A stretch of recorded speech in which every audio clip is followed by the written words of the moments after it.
kali ini topiknya agak panas nih bro. Kenapa ada beberapa pemain Persib yang performanya bagus banget di Liga 1, tapi nggak dipanggil ke timnas? Wah, ini gue setuju banget. Padahal Persib sekarang lagi solid, ada di papan atas. Pemain-pemainnya juga tampil bagus. Tapi anehnya, beberapa dari mereka nggak masuk radar pelatih timnas. Iya, ini yang bikin Boboto bertanya-tanya, apakah karena pelatih timnas lebih fokus ke pemain muda, atau ada faktor lain yang bikin mereka belum dapat kesempatan? Kita bahas satu-satu deh. Mulai dari nama yang paling sering dibicarakan, Mark Klok.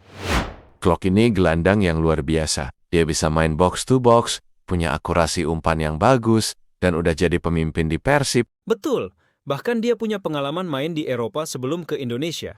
Tapi belakangan ini namanya mulai jarang dipanggil ke timnas. Mungkin karena timnas sekarang lebih banyak pakai gelandang muda, kayak Iver Jenner dan Marcelino Ferdinand. Bisa jadi. Tapi kalau soal pengalaman, Klok jelas lebih unggul. Dia bisa kasih stabilitas di lini tengah. Gue sih masih berharap dia bakal dipanggil lagi. Setuju?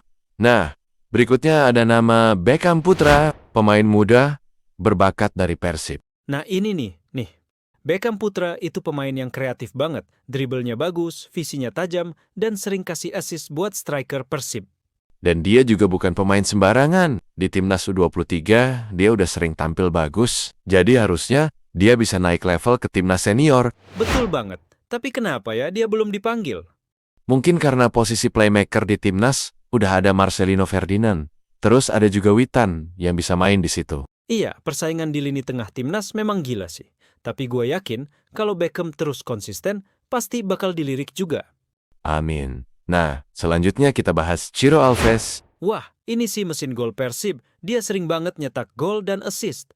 Kalau ada peluang naturalisasi, menurut gue, Ciro layak banget buat dipertimbangkan. Tapi masalahnya, usia Ciro udah kepala 3. Mungkin pelatih timnas lebih fokus ke pemain yang bisa dipakai untuk jangka panjang. Itu dia. Kalau Ciro lebih muda 4-5 tahun, gue yakin dia pasti masuk radar timnas. Ya, oke. Terakhir kita bahas Kakang Rudianto, bek muda yang sebenarnya punya potensi besar. Kakang ini bagus, dia punya postur tinggi dan kuat di duel udara. Tapi kenapa dia belum dapat kesempatan di timnas senior? Persaingan di lini belakang ketat banget. Ada Rizky Ridho, Jay Idzes, Kevin Dick, Calvin Dunn, Mills. Jadi Kakang harus lebih stabil lagi kalau mau masuk timnas. Oke, sekarang pertanyaannya. Kenapa mereka nggak dipanggil ke timnas? Padahal performanya oke. Ada beberapa alasan sih. Yang pertama, mungkin karena strategi pelatih timnas, bisa aja dia lebih suka tipe pemain yang berbeda. Terus yang kedua, faktor persaingan. Timnas Indonesia sekarang udah punya banyak pemain bagus, terutama di posisi gelandang dan bek. Bisa jadi. Tapi gua rasa kalau mereka terus tampil konsisten, cepat atau lambat, pasti bakal dipanggil. Jadi menurut lo, dari keempat pemain tadi, siapa yang paling besar peluangnya buat dipanggil ke timnas? Gue sih pilih Beckham Putra. Dia masih muda, potensinya besar, dan udah pernah main buat timnas U23. Nah, sekarang kita tanya ke pendengar. Siapa pemain Persib yang paling layak masuk timnas menurut kalian? Kasih tahu kita di media sosial atau di kolom komentar. Jangan lupa subscribe podcast ini biar nggak ketinggalan update terbaru seputar sepak bola Indonesia. Sampai ketemu di episode selanjutnya. Salam sepak bola.